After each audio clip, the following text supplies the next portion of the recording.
기사쇼 만주영입니다. 오늘은 방송가를 뜨겁게 달구고 있는 불꽃야구 혹은 최강야구를 둘러싼 논란을 짚어보도록 하겠습니다.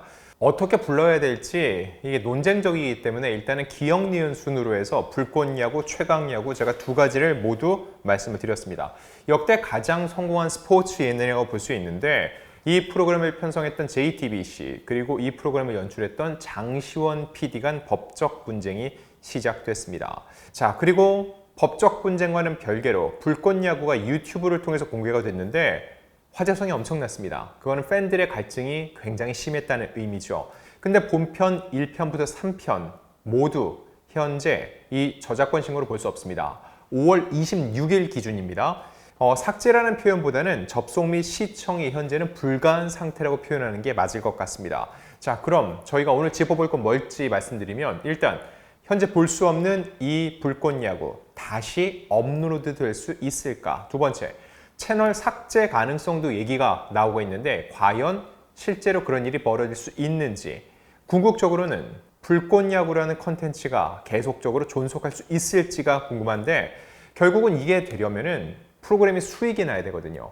아무리 컨텐츠가 훌륭하고 또한 제작진의 의지가 강해도 이걸 만들수록 적자가 난다. 그러면은 유지할 수 없겠죠. 그래서 오늘 이 수익 부분은 어떤지를 집중적으로 분석해 보도록 하겠습니다. 자, 첫 번째, 과연 삭제된 불꽃야구를 다시 볼 수 있을지. 일단 1회에서 3회 모두 저작권 신고로 인해서 유튜브에서는 내려간 상태입니다. 재생 목록상에서도 사용할 수 없는 동영상이 숨겨져 있다, 이런 메시지가 나오죠. 지난 5월 23일입니다. 불꽃야구 3편을 JTBC 측이 저작권 침해 신고를 했고 결국 차단이 됐습니다. 앞서 1회, 2회 모두 같은 상황이 벌어졌죠. 유튜브는 신고가 접수되면은 일단 영상을 먼저 차단한 후 심사에 들어가는 구조입니다. 왜 영상을 먼저 차단하냐면은 아직까지는 저작권이 누구에게 있는지 확실하게 손을 들어줄 수 없는데 그냥 올려놓으면은 이 컨텐츠를 올린 사람에게 수익이 정산될 수도 있죠. 그렇기 때문에 우선적으로는 신고가 들어가면 차단을 하는 구조라고 볼 수 있습니다. 일단 1회부터 엄청난 화제를 모았습니다. 조회수 300만 회를 가뿐히 넘었고요. 이 스튜디오 C1 채널은 실시간 시청자 2위, 슈퍼챗 순위 1위를 기록할 정도로 높은 인기를 누렸습니다. 자, 그러면 이걸 차단한 유튜브의 입장은 어땠을까요? 이 동영상은 JTBC 중앙 주식회사의 저작권 침해 신고로 인해 더 이상 볼 수 없다라고 비공개 사유를 공지했습니다.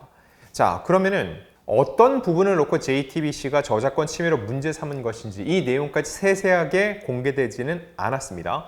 근데 1회가 아니라 2회, 3회 모두 다 차단이 됐다. 이 이야기인즉 단순히 한 프로그램 내에서 일부 내용이 저작권 침해가 이루어졌다기보다는 전반적으로 이 프로그램 안에서 저작권 침해라 볼 수 있는 내용이 있다고 신고를 했고 유튜브는 이 부분을 들여다보겠다는 의지를 밝힌 거라 볼 수 있습니다. 근데 이게 프로그램 이 컨셉 자체, IP 자체가 도용이다 이렇게 놓고 봤을 때는 단순히 한 회당 차단을 넘어서 채널 자체의 존속 여부 이 부분도 고민을 해봐야 될 수밖에 없다는 거죠. 자, 그래서 이제 채널 삭제 가능성까지 제기가 되고 있는 겁니다. 근데 정말로 저작권 신고로 인한 차단이 지속되면은 유튜브 입장에서는 이 채널의 존속 여부도 고민할 수밖에 없다는 겁니다. 유튜브의 규정상 저작권 침해 등 위반으로 인한 경고가 3회 누적이 됐다. 이 경우에는 채널 삭제 가능성이 실제로 존재합니다. 현재 총 3회까지 이 영상이 비공개로 전환이 됐죠. 즉 유튜브에서는 저작권 신고가 들어왔고 어느 정도 문제가 있다고 봤을 가능성도 있습니다. 물론 향후 조사를 보니까 이건 문제 없네 해서 다시 업로드해 라고 할 수 있겠죠. 하지만 만약에 전자에 해당된다면 이거는 3회 이상 경고가 누적됐기 때문에 채널 삭제 이슈까지 발생한 게 아닌지 고민을 해봐야 된다는 거죠. 다만 그냥 누군가의 컨텐츠를 남이 찍어놓고 만들어놓은 컨텐츠를 무단으로 갖다가 무단 전제한 건 아니죠. 그렇기 때문에 그런 저작권 위반 등으로까지는 볼 수 없기 때문에 게다가 이 사안이 유튜브가 자기들이 플랫폼권자여도 함부로 누군가의 손을 들어줄 수 없습니다. 왜죠? 법적 분쟁이 진행 중이죠. 그걸 고려해서 채널 삭제까지는 가지 않을 가능성이 저는 크다고 보고 있습니다. 왜냐면 임의로 삭제를 했는데 나중에 법원 판결에서 이거는 별개의 컨텐츠다, 저작권 침해가 없었다고 판단되면은 그거에 대한 책임을 유튜브가 져야 되겠죠. 또 다른 법적 문제를 야기할 수 있기 때문에 유튜브 입장에서는 신고가 들어온 거에 대해서 이 동영상 업로드 차단 정도만 해놓고 나머지는 법적 판단을 기다린 후에 다시 올릴지 말지를 결정할 가능성이 높다는 말씀입니다. 자, 그러면 이에 대한 장시원 PD, 스튜디오 C1의 입장을 볼 필요가 있는데 이 부분을 좀 주목해야 됩니다. 즉시 이의 제기를 신청했고 유튜브 시스템상 영상 재공개까지는 약 1일에서 2일에서 열흘 정도가 소요될 예정이다. 불편을 드려 사과드린다. 이 입장이 처음 나온 게 5월 17일입니다. 이 기준이라면 5월 26일에는 열흘이 딱 지나니까 그 후에는 다시 올라가야 된다는 거죠. 근데 그 사이에 2회, 3회가 추가로 막혔습니다. 1회가 안 되면은 2회, 3회 역시 다시 보게 될 가능성은 현저히 낮아진다고 볼 수 있는데 장시원 PD는 이 최강야구로 명명된 야구 프로그램에 관한 아이디어가 저작권의 보호 대상이 된다면 그 저작권은 창작자인 스튜디오 C1에 있다고 반박을 했습니다. 유튜브가 이런 반박을 받아들인다면은 이걸 다시 오픈하게 해주겠죠. 근데 열흘이 지나도 아직까지 되지 않았다? 유튜브에서 무조건 문제가 있다라고 봤다기보다는 신고는 들어왔고 법적 문제가 제기돼 있으니 그 판단이 나오기 전까지는 그때까지는 다시 공개하는 것을 보류하겠다라는 내부 방침을 정했을 가능성이 꽤 높다는 거죠. 장시원 PD 입장에서는 열흘 정도가 소요될 예정이라고 했는데 열흘이 지나도 오픈이 안 됐다. 그럼 그거에 대해서 왜 그런지에 대한 설명이 필요한 상황이기도 합니다. 자, 근데 가장 궁극적인 사안은 뭘까요? 불꽃야구로 과연 수익을 낼 수 있을지 여부입니다. 아무리 좋은 IP여도 만들 때마다 손해가 난다면 그 프로그램을 만들 수가 없습니다. 그야말로 땅 파서 장사할 수는 없으니까요. 자, 실제로 공개 후에 엄청난 화제성을 모았는데 그렇다면 얼마를 벌어들였을까요? 이걸 먼저 유튜브에서 공개됐으니까 유튜브 플랫폼을 통한 수익 창출 기준으로 보겠습니다. 이 유튜브 콘텐츠에 대한 정보를 제공하는 플레이보드 5월 26일 자료 기준입니다. 구독자는 51만 4천 명, 조회수는 3,838만 회, 슈퍼챗은 2,102만 원 정도입니다.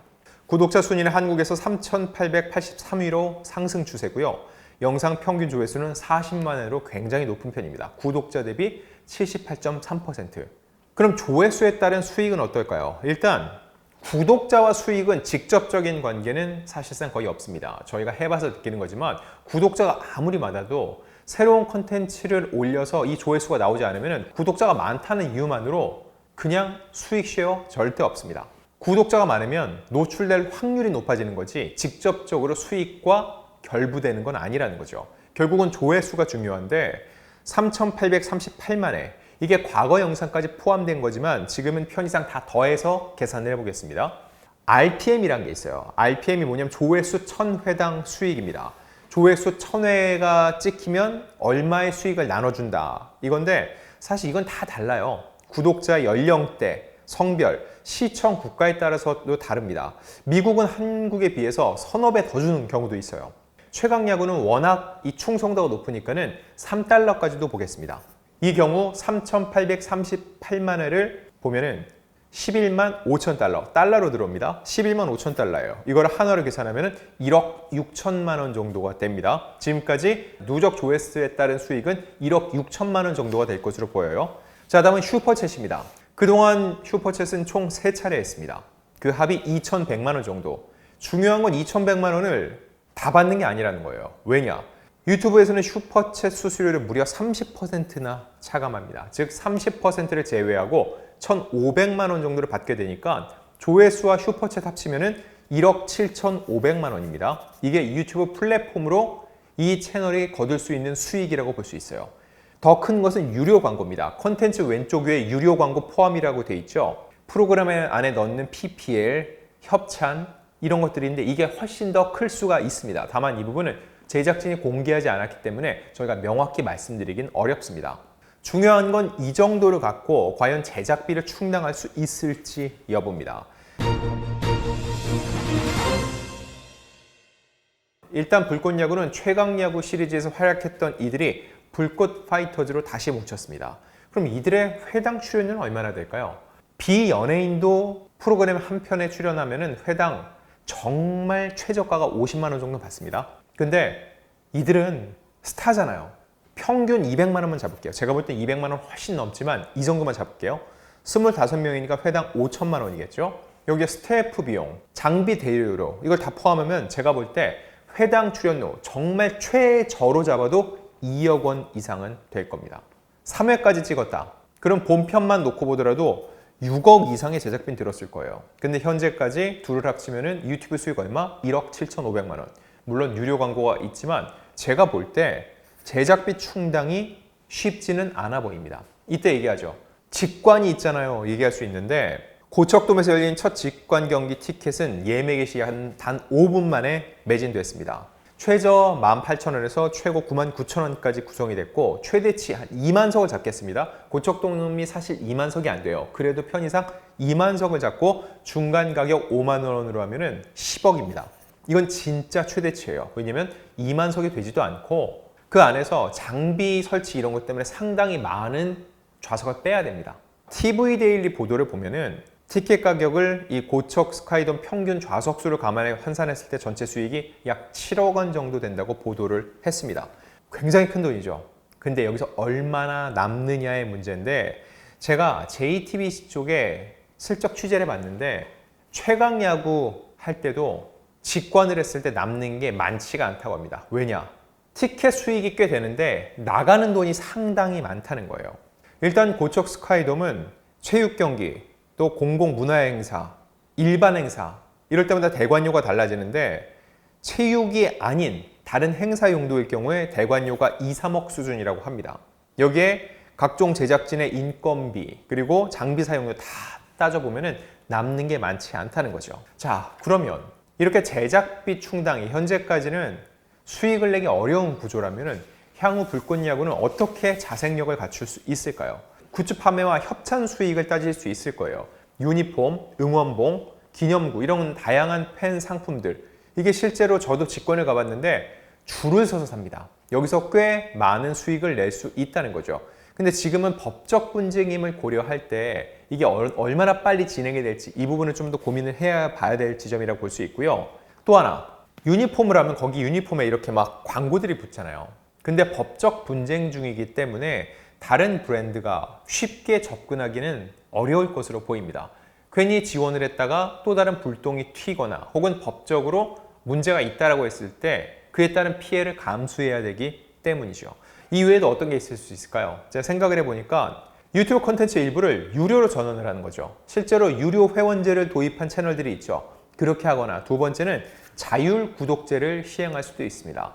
많은 분들이 그렇게 하는데 채널 밑에다가 그 자율 구독료라고 해서 계좌번호를 넣어놓죠. 거기에 얼마씩 넣어달라. 그럼 서포터즈들이 그 자율 구독료를 내서 그걸로 충당할 가능성도 있다는 겁니다. 불꽃야구의 존속을 바라는 분들이 많기 때문에 실제로 시행을 하면은 저는 꽤 많은 이런 자율 구독료를 받지 않을까 예상을 해봅니다. 하지만 궁극적으로는 플랫폼을 잡아야 합니다. 이게 무슨 얘기냐면은 당초 가장 많이 볼 수 있는 유튜브 채널을 선택했다라고 했는데 하나의 플랫폼을 잡고 거기에 공급하면 그만큼의 제작비를 받을 수 있겠죠. 그러면은 선순환 구조가 만들어져요. 돈을 크게 벌지 못하더라도 적어도 손해보지 않으면 버틸 힘이 생긴다는 거죠. 버티면서 법적 분쟁을 이어가고 여기서 이겼을 경우에는 독립된 브랜드로 인정받을 수 있다는 거죠. 하지만 이 플랫폼을 잡지 못하고 유튜브 무료 공개로 시작됐다는 거. 사실 이 부분에 있어서 수익을 내는데 굉장히 제한적일 수밖에 없다는 거죠. 자, 그리고 가장 최종적으로는 이 법적 분쟁에서 이기는 방법밖에 없습니다. 이기면 독립 브랜드로 인정을 받을 거고 그렇게 되면 플랫폼도 전 잡을 수 있을 것이라고 봐요. 지금은 법원이 누구의 손을 들어줄지 이걸 함부로 판단하기 어렵기 때문에 플랫폼들도 눈치를 볼 수밖에 없습니다. 하지만 그거에 대한 판단이 내려지면 그리고 불꽃야구 측 스튜디오 C1이 이긴다면 당연히 저는 유수의 플랫폼들이 제안을 해올 거라고 생각이 들고요. 그렇게 되면 유료 광고라든지 협찬도 더 원활해지겠죠. 자, 일단 긴 싸움이 될 것으로 보입니다. 그리고 매번 이렇게 컨텐츠를 올리고 또 차단당하고 이런 일이 반복될 수도 있죠. 그 사이에 법적 분쟁이 끝나기 전까지 불꽃야구 제작진이 과연 수익을 어떻게 낼 것인지 그리고 어떻게 버틸 수 있을 것인지 이런 게 관건이 될 것으로 보입니다.